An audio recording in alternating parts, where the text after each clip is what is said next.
Kembali di Sindo Malam pemirsa, Hasan Nasbi mengundurkan diri dari jabatan Kepala Kantor Komunikasi Kepresidenan atau PCO.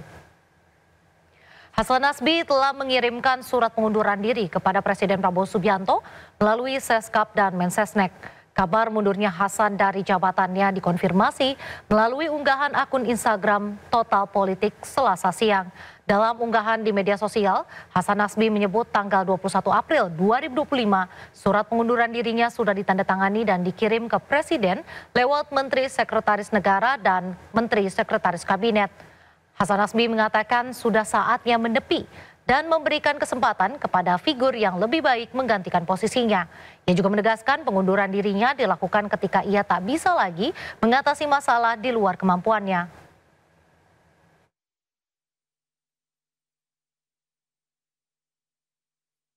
21 April 2025 adalah hari terakhir saya menjalani aktivitas di kantor komunikasi kepresidenan.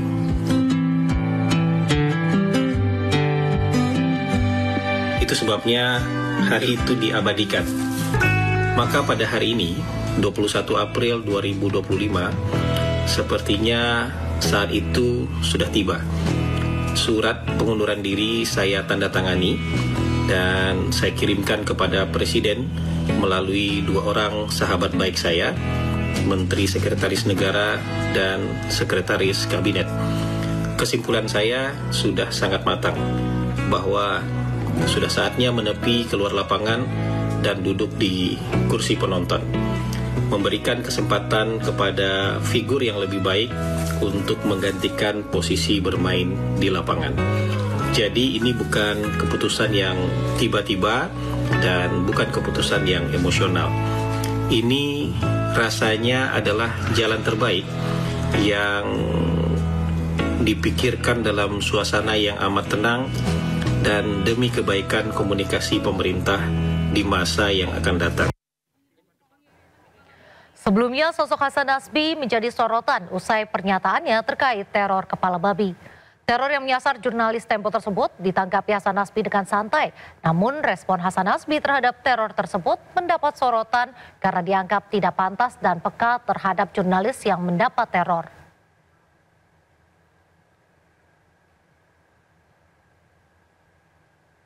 Sebelum menyatakan mundur dari posisinya sebagai Kepala Kantor Komunikasi Kepresidenan, Hasan Nasbi sempat menuai sorotan publik lantaran tanggapannya terkait teror kepala babi. Selain itu, ada juga mantan utusan khusus Presiden bidang kerukunan beragama, Gus Miftah, dan mantan Menteri Dikti Saintek, Satrio Sumantri Brojonegoro yang juga pernah menuai kontroversi. Terus apa yang terjadi pas dikirim itu apa? Hasan Nasbi menuai sorotan publik lantaran kontroversinya. Salah satunya ketika dirinya menanggapi teror kepala babi kepada jurnalis Tempo. Hasan Nasbi menuai kritik keras lantaran dirinya menyarankan agar kepala babi tersebut dimasak. Ia juga meminta isu kepala babi yang dikirimkan ke jurnalis jangan dibesar-besarkan. Nah, udah dimasak aja. Kalau kepala babi mah dimasak aja. Ada juga anggapan jadi ancaman pembunuhan begitu Pak? Gimana Pak responnya Pak? Enggak lah, saya lihat dari media sosialnya Francisca, yang wartawan Tempo itu, dia justru minta dikirimin daging babi. Itu kan semacam jokes saja Pak? Iya sama, artinya dia nggak terancam kan? Selain Hasan Nasbi, ada juga beberapa sosok dari jajaran Kabinet Merah Putih yang pernah menuai kontroversi sebelum akhirnya meninggalkan jabatannya. Salah satunya adalah mantan utusan khusus Presiden bidang kerukunan beragama Miftah Maulana yang mengolok-ngolok pedagang es teh di acara keagamaan pada Desember 2024 lalu. Video Miftah hina pedagang es teh viral, menuai kecaman luas. Potongan video perilaku Miftah lainnya juga bermunculan. Meski Miftah meminta maaf, publik terlanjur kecewa. Puluhan ribu orang membuat petisi meminta Prabowo mencopot Miftah sebagai utusan presiden. Hingga akhirnya Miftah memilih mengundurkan diri pada 6 Desember 2024.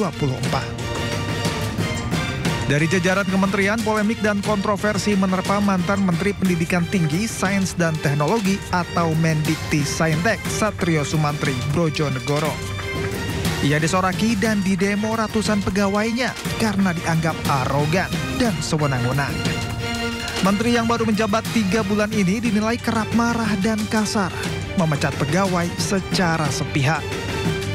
Namun, Satrio menyangkal, menganggap demo pegawai akibat adanya mutasi besar-besaran di tubuh kementerian. Akibat kontroversinya, Satrio dicopot dari jabatannya oleh Presiden Prabowo Subianto pada 19 Februari 2025. Posisi Mendiktisaintek ini diduduki oleh Brian Juliarto. Tim Liputan, iNews melaporkan. Awal tahun 2025 menjadi periode yang penuh tantangan bagi dunia ketenagakerjaan Indonesia. Gelombang PHK melanda beberapa sektor industri. Meski demikian, pemerintah memiliki jurus jitu hadapi ancaman badai pemutusan hubungan kerja di Indonesia.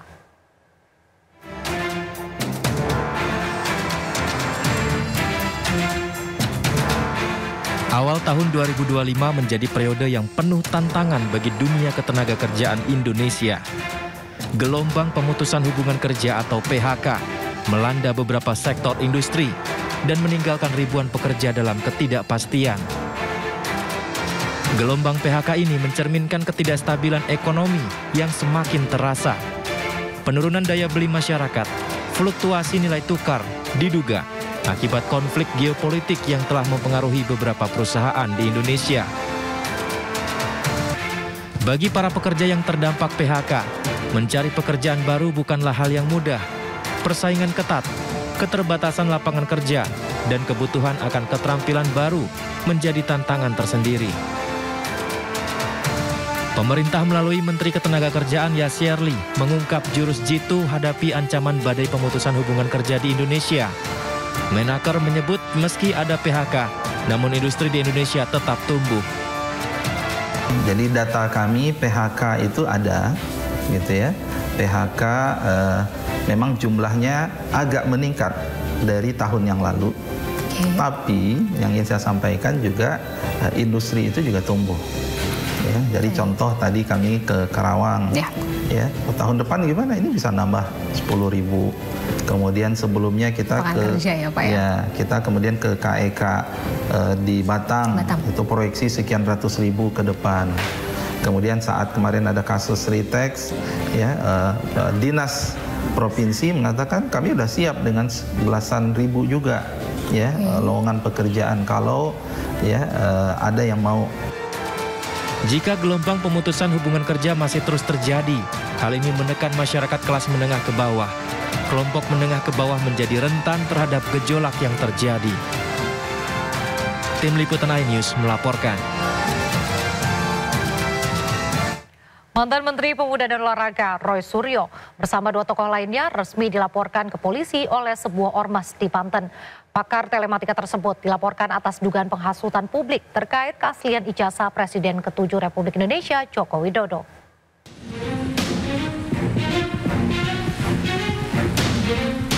Organisasi masyarakat Forum Komunitas Masyarakat Banten Anti Fitnah mendatangi Mapolda Banten Senin siang. Mereka melaporkan pakar telematika Roy Suryo, ahli digital forensik Trismon Cianifar, serta Dr. Tifauzia Tiasuma atas dugaan penghasutan publik terkait keaslian ijazah Presiden ke-7 Republik Indonesia Joko Widodo. Ketua Forum Komunitas Masyarakat Banten Anti Fitnah, Roynal Pasaribu, menyatakan pelaporan ketiganya diajukan dengan dasar pasal penyebaran berita bohong dan pencemaran nama baik dalam Undang-Undang ITE. Selama lembaga penerbitnya itu tidak pernah membatalkan, tetap mengakui asli, dan pengadilan pun tidak pernah juga menyatakan itu ijazah yang palsu, kita berpegangan kepada itu. Atas dasar itulah kita datang ke Polda ini, supaya tidak ada lagi kegaduhan di masyarakat. Sebelumnya, pengamat telematika Roy Suryo mengatakan ijazah Presiden ke-7 RI Joko Widodo yang viral di media sosial palsu. Dalam kesempatan lain, Roy Suryo menyatakan siap menghadapi proses hukum dan membuktikan keabsahan ijazah Presiden RI ke-7 Joko Widodo di pengadilan. Ijazahnya tidak ada di ijazah.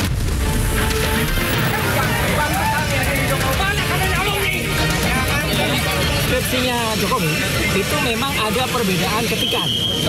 Antara ketikan batang tubuh itu diketik dengan mesin ketik biasa, dan di depan itu dengan cetakan yang cetakannya itu tidak pada zamannya. Sementara itu, mantan orang nomor 1 Republik Indonesia Joko Widodo akan menempuh jalur hukum karena masalah ini sudah menjadi fitnah dan mencemarkan nama baik dirinya. Joko Widodo menyebut seluruh permasalahan ijazahnya telah diserahkan kepada tim kuasa hukumnya. Sudah menjadi fitnah di mana-mana, pencemaran nama baik. Saya mempertimbangkan untuk melaporkan ini, membawa ini ke ranah hukum. Joko Widodo juga menyebut dirinya siap menunjukkan ijazah asli jika diminta hakim dalam persidangan. Tim Liputan iNews melaporkan. Sebelumnya, mantan Menteri Pemuda dan Olahraga Roy Suryo dilaporkan ke Barreskrim Polri oleh Perhimpunan Advokat Peradi atas dugaan ujaran kebencian dan penghasutan soal tudingan ijazah palsu Presiden RI ke-7 Joko Widodo. Selain Roy Suryo, Dr. Tifa dan Rismon Sianipar juga ikut dilaporkan.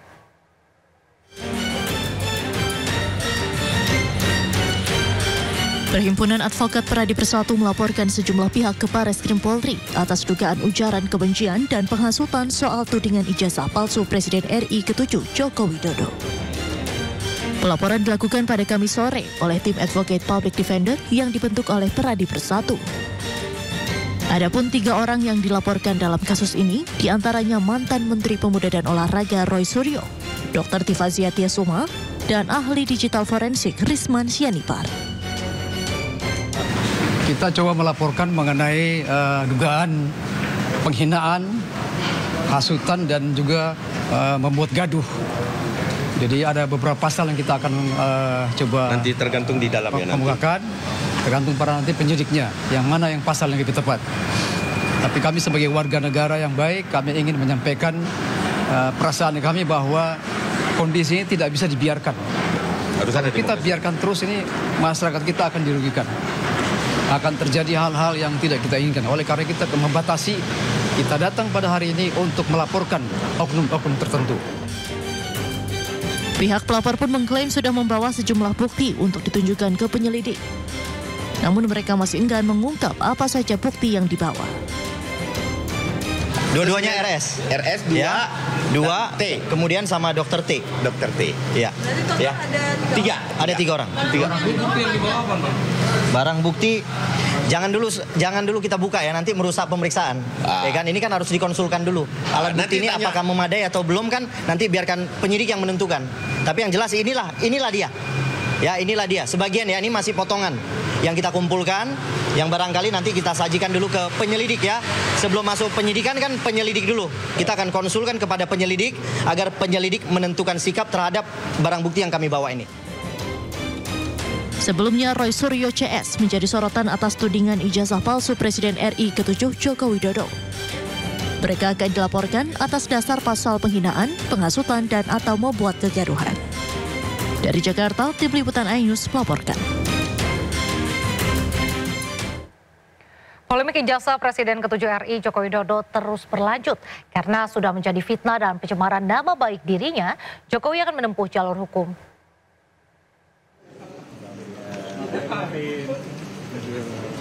Polemik ijazah Presiden ke-7 RI Joko Widodo terus berlanjut. Mantan orang nomor 1 Republik Indonesia tersebut akan menempuh jalur hukum karena sudah menjadi fitnah dan pencemaran nama baik bagi dirinya. Joko Widodo menyebut dirinya siap menunjukkan ijazah asli jika diminta hakim pengadilan dalam persidangan. Joko Widodo menyebut seluruh permasalahan ijazahnya telah diserahkan kepada tim kuasa hukumnya dan tinggal menunggu langkah-langkah berikutnya. Nanti semuanya tolong ditanyakan kepada tim kuasa hukumnya. Sejauh ini Pak, apa aja kayaknya guyon-guyon. Pak, lihat sini Pak. Rame ya Pak. Oke. Ya, nanti akan. Ya, langsung aja. Meski demikian, menurut kuasa hukum Joko Widodo, Yakub Hasibuan, Joko Widodo belum memberikan instruksi secara langsung kapan akan melayangkan tuntutan, meski nama-nama calon terlapor sudah diberikan kepada Joko Widodo. Ya, jadi sementara ini memang sudah ada 4 orang yang kami lengkapi semua dokumen dan bukti-buktinya. Kapan dugaan tindak pidana dilakukan, di mana dugaan tindak pidana dilakukan, dengan metode apa dugaan tindak pidana dilakukan, dan sebagainya. Namun untuk nama-nama tersebut belum dapat kami sampaikan sekarang. Tentunya ini masih menunggu kembali lagi konfirmasi akhir dari Pak Jokowi seperti apa. Namun jika nanti kami dapat arahan dari Bapak untuk melanjutkan langkah hukum ini, tentunya kami akan sampaikan. Jokowi menambahkan bahwa pihak-pihak yang menuntut dirinya tidak berwenang mengatur dirinya terkait penunjukan ijazah aslinya. Tim Liputan iNews melaporkan. Kita beralih ke informasi lainnya pemirsa, Raja Dangdut Tanah Air Rhoma Irama ikut memeriahkan pagelaran musik angklung, kolaborasi KPK dengan komunitas angklung perempuan Indonesia. Rhoma mengungkapkan harapannya agar tidak ada lagi pejabat Indonesia yang terjerat korupsi.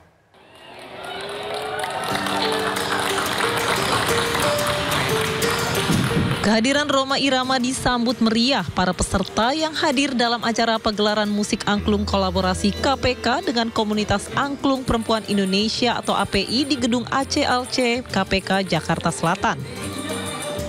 Dengan membawa gitarnya, Rhoma Irama tampil memukau diiringi angklung dengan membawakan sejumlah lagu hitsnya. Rhoma merasa terhormat bisa tampil dalam acara ini dan berharap tidak ada lagi pihak yang terjerat korupsi. Kita semua berharap, kita doakan agar para pejabat di Indonesia khususnya dan semua orang-orang untuk melakukan korupsi, kita doakan agar mereka semua tidak suka kepada rompi orange. Amin. Assalamualaikum warahmatullahi wabarakatuh. Rhoma tampil membawakan sejumlah lagu diantaranya Keramat, Judi Indonesia hingga Mira Santika. Dari Jakarta, Galuh Pandu Muhammad Fakih melaporkan.